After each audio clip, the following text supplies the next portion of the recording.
स्वागत है दोस्तों एक बार फिर से हमारे YouTube चैनल पर।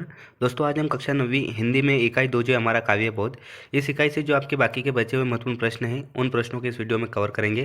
तो दोस्तों अगर आपने अभी तक हमारे चैनल को सब्सक्राइब नहीं किया है तो आप चैनल को सब्सक्राइब कर लीजिएगा ताकि ऐसे नए नए वीडियो आप तक हमेशा पहुँचते रहें।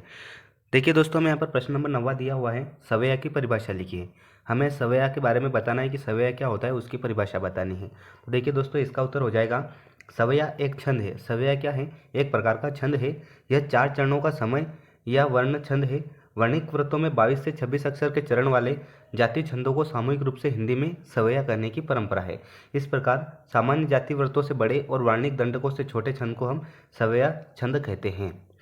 उसके बाद प्रश्न नंबर 10वां देखिए, अलंकार की परिभाषा में उसके भेदों के नाम लिखिए। बहुत ही महत्वपूर्ण प्रश्न है दोस्तों आपकी परीक्षा के लिए। अब इसको जरूर याद कीजिएगा। हमें अलंकार की परिभाषा और उसके भेद यानी कि उसके प्रकार बताना है कि अलंकार कितने प्रकार के होते हैं। तो इसका उत्तर हो जाएगा अलंकार की, देखिए पहले परिभाषा, काव्य की शोभा या सुंदरता बढ़ाने वाले साधनों या तत्वों को अलंकार कहते हैं, है ना।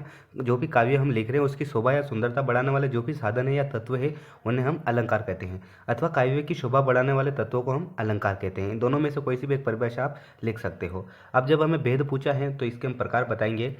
तो समस्त कार्य व्यापार शब्द और अर्थ पर निर्भर करता है। अलंकार के जो भेद है वो जल और उसकी लहरों के समान शब्द और अर्थ एक दूसरे से अलग नहीं होते हैं।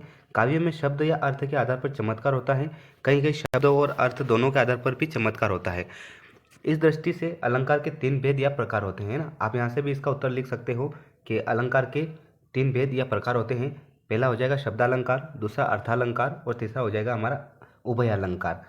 उसके बाद प्रश्न नंबर 11वां दोस्तों, अनुप्रास अलंकार की परिभाषा उदाहरण सहित लिखिए। यह भी बहुत ही महत्वपूर्ण प्रश्न है आपकी परीक्षा के लिए। हमें यहाँ पर अनुप्रास अलंकार जो है उसकी परिभाषा देनी है और वो भी उदाहरण सहित बताना है। तो देखिए अनुप्रास अलंकार क्या होता है? काव्य में जहाँ कोई वर्ण एक से अधिक बार प्रयोग में है वहाँ अनुप्रास अलंकार होता है। इसमें कोई वर्ण अनुक्रम में होता है, एक से अधिक बार प्रयुक्त होता है। मतलब कोई भी अगर कविता हम पढ़ रहे हैं तो उसमें अगर एक ही वर्ण, एक अक्षर अगर बार बार आ रहा है ना, एक ही अक्षर बार बार आ रहा है तो ऐसे अलंकार को हम बोलेंगे अनुप्रास अलंकार। जैसे उदाहरण के लिए रघुपति राघव राजा राम, इसमें देखिए र र र र र हर बार आ रहा है, इसलिए ये हो जाएगा हमारा अनुप्रास अलंकार। दूसरा उदाहरण जुग जुग जियो जवाहरलाल, इसमें ज ज बार बार आ रहा है।